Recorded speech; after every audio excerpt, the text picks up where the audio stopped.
श्रीगोंदा तहसील कार्यालयासमोर भटक्या विमुक्त व आदिवासी समाजाच्या प्रलंबित जात प्रमाणपत्र प्रकरणाबाबत तात्काळ कार्यवाही करण्याबाबत तसेच दिनांक 15/7/2026 रोजी आमरण उपोषण करण्याबाबत निवेदन असे की सन 2024 मध्ये भटक्या विमुक्त व आदिवासी समाजातील नागरिकांना जात प्रमाणपत्र मिळावे यासाठी शासनाच्या विशेष मोहिमा अंतर्गत काम सोमवारी 50 अर्ज आपल्या कार्यालयाकडे सादर करण्यात आले होते।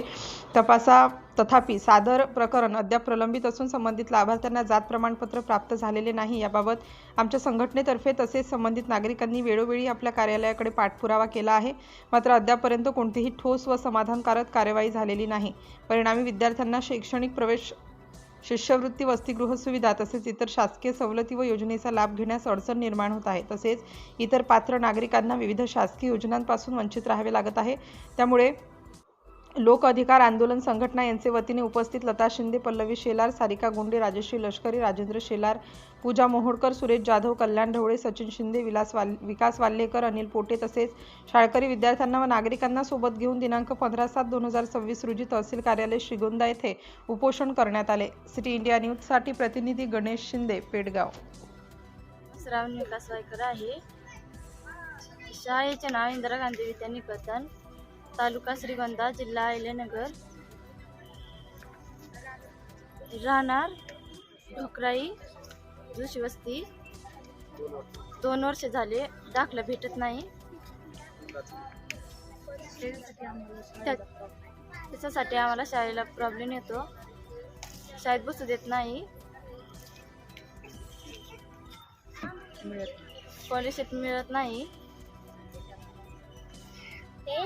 रात्री जोशी, माझ्या शाळेचे नाव जिल्हा परिषद प्राथमिक शाळा।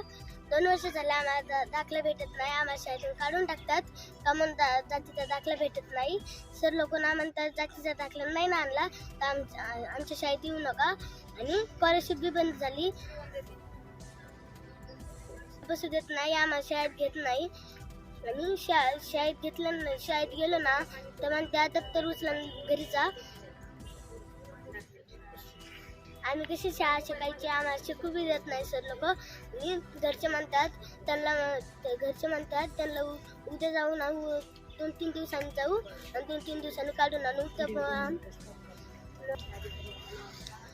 आम्हाला ना आमचे आई वडील 2-3 चक्रा मारतात, पण आम्हाला साहेब जातीचे दाखले देत नाहीत, उडवडूचे उत्तरे देतात।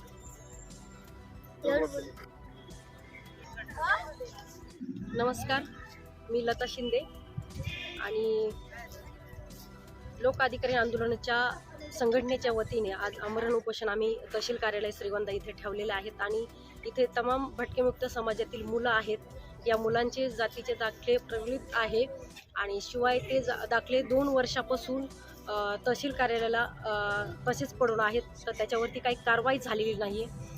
तेव्हापासून अधिकारी टाळाटाळ करत आहेत आणि विशेषतः म्हणजे की देशाला 78 वर्ष झाले स्वातंत्र्य मिळून, तर आमच्या भटक्यांना कधी न्याय मिळणार आहे या हक्कासाठी आम्ही इथं उपस्थित राहिलेलो आहोत। कारण की छोटे पुराव्यासाठी जर आत्तापर्यंत जर आम्हाला शासन तरसवत असेल तर ह्या सरकारचं नेमकं आम्ही करायचं काय नेमकं। विशेषतः तुम्ही सांगताय महास्वराज्य अभियान तुम्ही राबवत आहे, पण ते कशासाठी राबवत आहे? जर आमच्या लेकरांनाच जातीचे दाखले जर तुमच्याकडून जर मिळत जर नसेल तर त्याचा उपयोग काय आहे? तुम्ही सांगताय की स्थानिक पुराव्यावरती भटक्यांना जातीचे दाखले द्या, तुम्ही शासन निर्णय काढता त्याच्यामध्ये नमूद करता की स्थानिक पुराव्यावरती तुम्ही जातीचे दाखले द्यायला पाहिजे, तर मग हे इथले प्रांत का नाही देत बाबा? दुसऱ्या गावांमध्ये, दुसऱ्या जिल्ह्यांमध्ये जर ह्या प्रक्रिया राबवत असेल, तिथे दाखले मिळत असेल, तर इथले भटक्यांना का नाही मिळत? भटकेमुक्त आदिवासी ह्या समाजांना का नाही भेटत? कारण की नुसता आमच्या लोकांचा, भटक्यांच्या लोकांचा फक्त मतदानापुरता वापर केला जातो का? आमच्या इथले शाळेतले मुले आता सध्याला इथं उपस्थित आहे, त्यांची शाळा बुडलेली आहे आज। आणि विशेषतः म्हणजे त्यांना जातीचे दाखले नाहीये। शाळेमध्ये शिक्षणासाठी त्यांना जातीचे दाखले मागवले जातात, वारंवार त्यांचे सर त्यांना सांगते की जातीचे दाखले आणा, तरी पण तुम्ही जातीचे दाखले देत नाही। वारंवार आम्ही तुमच्या ऑफिसला